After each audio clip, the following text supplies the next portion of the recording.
नमस्कार मंडळी, रेश्माज किचनमध्ये तुम्हा सर्वांचं पुन्हा एकदा खूप खूप खूप स्वागत आहे। आजची रेसिपी चॉकलेट आईस्क्रीम आहे बरं का, पण तेही without sugar, without cream, healthy अशी रेसिपी, अगदी टेस्टी आणि मस्त लागणारी। चला तर मग कसं बनवलं पाहूयात। त्या लागणाऱ्या साहित्यांमध्ये असे मी 10 ते 12 बदाम घेतलेले आहेत। चांगल्या क्वालिटीचे बदाम आहेत हे। 10 ते 12 बदाम घ्यायचे। 5 ते 6 खजूर बिया घेतलेल्या आहेत बिया काढून। मग काजू घेतलेले आहेत 10 ते 12 आणि ओट्स घेतलेले आहेत 2 चम्मच। याच्यामध्ये डार्क चॉकलेट ही आपण घालणार आहोत, जे माझ्याकडे विदाउट शुगर वाला आहे ते। असा मोठा कप घ्यायचा आहे। याच्यामध्ये आपण हे सगळं सोक करून घेणार आहोत। मोठा कप घेतलेला आहे। याच्यामध्ये प्रथम आपण बदाम घालून घेणार आहोत, काजू घालणार आहोत, ओट्स घालायचे आहेत आणि खजूर बियाही घालून घ्यायच्या आहेत।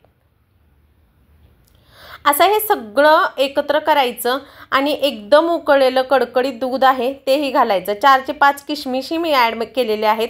इथल्या ड्रायफ्रूटचं प्रमाण तुमच्या आवडीनुसार कमी जास्त तुम्ही करू शकता। डार्क चॉकलेट आहे विदाउट शुगरवालं हेही याच्यामध्ये मी ॲड करून घेणार आहे। आपल्याला जे खजुराच्या बियाने स्वीटनेस येईल तेवढीच आपण इथे वापरलेली आहे। हे आपण आत्ता ॲड नाही करणार आहोत चॉकलेट। आता कडकडीत गरम झालेलं गरम दूध आहे ते मी याच्यामध्ये घालणार आहे आणि 1 तासभरासाठी हे सगळं व्यवस्थित सोक करून घेणार आहे झाकण ठेवून। हे चॉकलेट मी आता इथे घातलेलं नाही आहे, कारण घालण्याची गरज नाही आहे। जेव्हा आपण मिक्सरच्या भांड्यामध्ये नंतर घालू तेव्हाही चांगलं मिक्स होतं हे। आता याच्यामध्ये दूध घालून चमच्याने चांगलं मिक्स करून घ्यायचं। आता एक ट्रिक आहे, याच्यावरती झाकण ठेवायचं आणि ही चॉकलेटची वाटी त्याच्यावर ठेवून द्यायची, जेणेकरून आपलं चॉकलेट थोडं फार मेल्ट होईल आणि आपल्या आईस्क्रीममध्ये अगदी व्यवस्थित मिक्स होईल। आता झाकण ठेवून याला 1 तासाभरासाठी वेगळं करून ठेवलं मी। तासाभरानंतर बदाम, काजू, किशमिश, खजूर, ओट्स चांगलं व्यवस्थित सोक झालेलं आहे। दाखवते मी चमच्याने तुम्हाला। अगदी व्यवस्थित मस्त भिजलेलं आहे हे। आता हे सगळं भिजलेले ड्रायफ्रूट्स आणि हे दूध आपण एका मिक्सरच्या मोठ्या जारमध्ये घेणार आहोत। दूध तुम्हाला हवं ते घेऊ शकता। मी लो फॅट मिल्क घेतलेलं आहे इथे। तुम्ही फुल फॅट म्हशीचंही दूध घेऊ शकता। मी गाईचं दूध घेतलेलं आहे। आता हे सगळं मिश्रण या मिक्सरच्या भांड्यामध्ये मी ओतून घेणार आहे आणि बारीक करून घेणार आहे। आता हे सगळं ओतून घेते मी याच्यामध्ये। बदामाच्या साली काढून घ्यायच्या असतील तुम्हाला तर तरीही तुम्ही घेऊ शकता। मला असं वाटलं नाही की खाताना वेगळं लागेल, म्हणून मी असंच टाकून घेतलेले आहे। कोणाला आवडत नसतील तर बदामाच्या सालीही काढून घेतल्या तरी चालेल।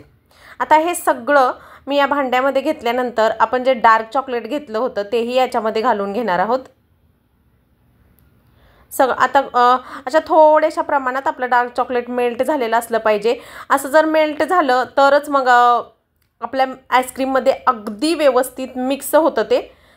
त्यामुळे आता थोडं मेल्ट झालेलं चॉकलेट मी याच्यामध्ये घालून घेतलेलं आहे आणि आता या भांड्याला झाकण लावून अगदी व्यवस्थित फाईन असं आपण बारीक वाटून घेणार आहोत। थोडेफार ड्रायफ्रूटचे तुकडे राहिले तरीही चालतील, कारण खाताना ते खूप छान लागतात, म्हणून मी थोडेसे ठेवणार आहे। तुम्हाला एकदम फाईन हवा असेल तरीही तुम्ही करू शकता। तसं चांगलंच वाटायचं आहे, पण एखादे दुसरे तुकडे राहिले तरी काही हरकत नाही, खाताना ते मस्त क्रंचीच लागतात। आता हे सगळे ड्रायफ्रूट्स मी अगदी व्यवस्थित फाईन पेस्ट करून घेतलेले आहेत। थोडे थोडे तुकडे राहिलेले आहेत, ते खाताना खूप छान लागतात। तरीही अजून थोडं मला वाटलं की बारीक करून घ्यावं, म्हणून मी परत एकदा चेक करून बारीक करून घेतलेला आहे। आणि असा एअर टाईट असा ज्याला झाकण पॅक बसतं असा डबा घ्यायचा आहे। हा माझा टपरवेअरचा डबा आहे, तो घेतलेला आहे। आता हे मिश्रण सगळं याच्यामध्ये ओतून घ्यायचं अगदी व्यवस्थित। चिकट असतं त्यामुळे पॅचुलाच्या साहाय्याने व्यवस्थित हे ओतून घ्यायचं। डब्यामध्ये एकसारखं करून घ्यायचं। याच्यावरती तुम्हाला हवे तर ड्रायफ्रूट्सही कट करून घालू शकता तुम्ही। असं सगळं डब्यामध्ये असं ओतून घ्यायचं, एकसारखं करून घ्यायचं चारी बाजूंनी। आणि याच्यावरती आता मी डार्क चॉकलेटचे थोडेसे तुकडे घालणार आहे, जेणेकरून खाताना अगदी मस्त लागतील, म्हणून आता वरून थोडे थोडे डार्क चॉकलेट ॲड करून घेऊयात। बारीक कट करून घेतलेलं आहे मी हे चॉकलेट आणि याच्यावरती टाकून घेऊयात। किती मस्त फाईन आणि बेस किती छान झालेला आहे आपल्या आईस्क्रीमचा, पाहू शकता तुम्ही। आता हे सगळे तुकडे याच्यावरती घालून घेऊयात। अगदी व्यवस्थित ॲड करून घ्यायचे याच्यामध्ये। तुम्हाला हवं तर याच्यामध्ये दुसरे चॉकलेटही घातलं तरीही चालेल, कॅडबरी वगैरे, पण डार्क चॉकलेट आरोग्यासाठी चांगलं असतं म्हणून मी डार्क चॉकलेटचा वापर केलेला आहे या ठिकाणी, जेणेकरून हेल्दी अशी आपली रेसिपी रेडी होईल। असे स्प्रिंकल करून घेतलेले आहे मी चॉकलेट। आता हे चॉकलेट घालून झाल्यानंतर वरती घेतल्यानंतर किती मस्त दिसतंय ना आपलं आईस्क्रीम, मस्त असं रेडी होणार आहे हे। आता याला वरून सिल्वर फॉइल पेपर मी लावून घेणार आहे आणि झाकण एकदम पॅक करून घेणार आहे, कारण आपल्या असं केल्यामुळे आपल्या आईस्क्रीममध्ये आईस क्रिस्टल जमा नाही होणार, आपला आईस्क्रीम अगदी स्मूथ आणि क्रीमी टेक्स्चरचं होईल। क्रीम न वापरताही आईस्क्रीमला क्रीमी असं टेक्स्चर येईल म्हणून। आता या डब्याला एकदम पॅक करून घ्यायचा, तुम्ही असा पॅकबंद डब्बा घ्या जेणेकरून आईस क्रिस्टल तुमच्याही आईस्क्रीममध्ये होणार नाहीत आणि माझ्या आईस्क्रीमसारखं तुमचंही आईस्क्रीम अगदी क्रीमी आणि टेस्टी होईल। आणि हे डीप फ्रीजरला 8 ते 9 तासासाठी किंवा मी ओव्हरनाईट ठेवलं होतं तसं तुम्ही ठेवू शकता। मी असं ठेवून घेतलं, आता रात्रभरासाठी ठेवलं होतं।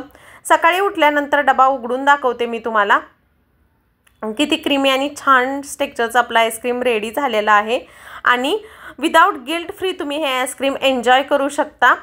किती छान सेट झालेलं आहे ना, अगदी मस्त रुचकर आणि टेस्टी। चला आता एका ग्लासामध्ये तुम्हाला आईस्क्रीमच्या ग्लासमध्ये काढून दाखवते, किती छान मस्त असं आपलं आईस्क्रीम क्रीमी रेडी झालेलं आहे।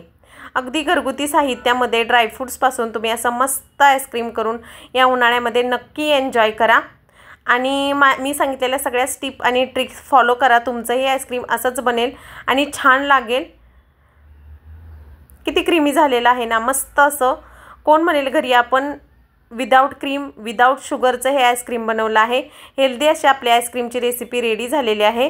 तुम्हाला जर ही रेसिपी आवडली असेल तर चॅनलला लाईक शेअर सबस्क्राईब जरूर करा आणि तुम्ही जर हे आईस्क्रीम बनवलं तर तुमचं आईस्क्रीम कसं झालं हेही कमेंट करून सांगायला विसरू नका।